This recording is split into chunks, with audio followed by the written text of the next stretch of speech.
Hello mga kacharis! It's me Leggy and welcome to my mini vlog. For today's video nga po ay samahan nyo naman akong maglinis ng garden. Ay ako lang pala, panoorin nyo na lang ako, charis. So ayun na nga, dahil may sakit ang aming podrakels, gustong gusto pa rin niyang itanim yung mga pananim niyang gulay. Pero dahil hindi pa nga siya pwede magkikikilos, kaya sabi ko pa, itabi mo, ako na, charis. Nakakamiss din talaga yung ganitong buhay, no?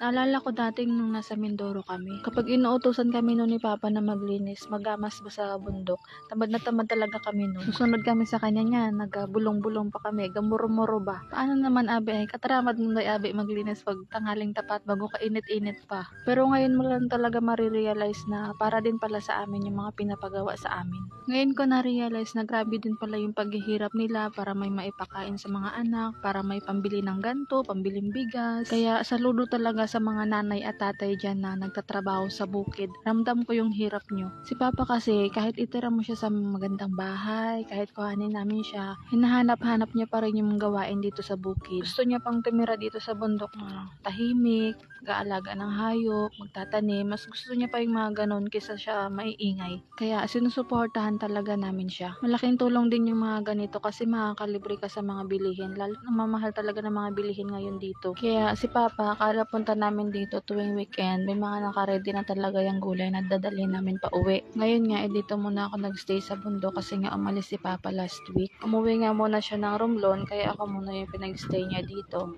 Tapos, pagbalik niya naman dito, tsaka naman siya nagkasakit. Kaya, stay muna ako dito hanggang sa gumaling siya. Ang hirap talaga sa pakiramdam ng mga anak na makita yung mga magulang nila na nahihirapan. Ako, ayoko talaga nakikita si Papa na nahihirapan. Yung time na yun, sabi ko, sana ako na lang yung nagkasakit, huwag na lang yung magulang namin. Hays, nakakaiyak talaga. Kung nagtataka naman po kayo kung bakit laging ako lang yung nandito. Kasi nga po, yung mga ate at kuya ko, may mga kanya-kanya ng pamilya, may mga anak po na hindi po nila pwedeng iwan.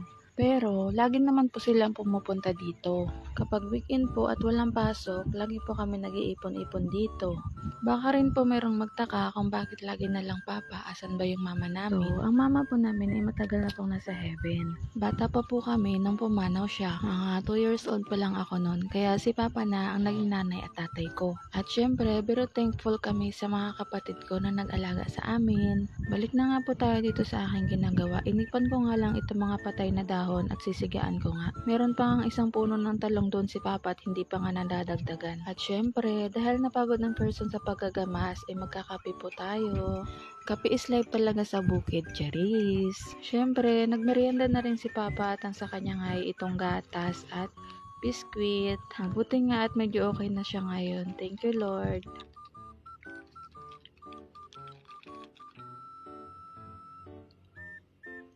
Pagkatapos ko nga magmerienda ay lumabas lang ako saglit at sinilip ko nga itong mga patula at ang dami na nga nila. Sa mga susunod na araw nga ay pwede na itong pitasin at libre na naman ang ulam. So paano ba yan? Hanggang dito na lang po muna. Thank you for watching everyone. See you on my next vlog. Bye!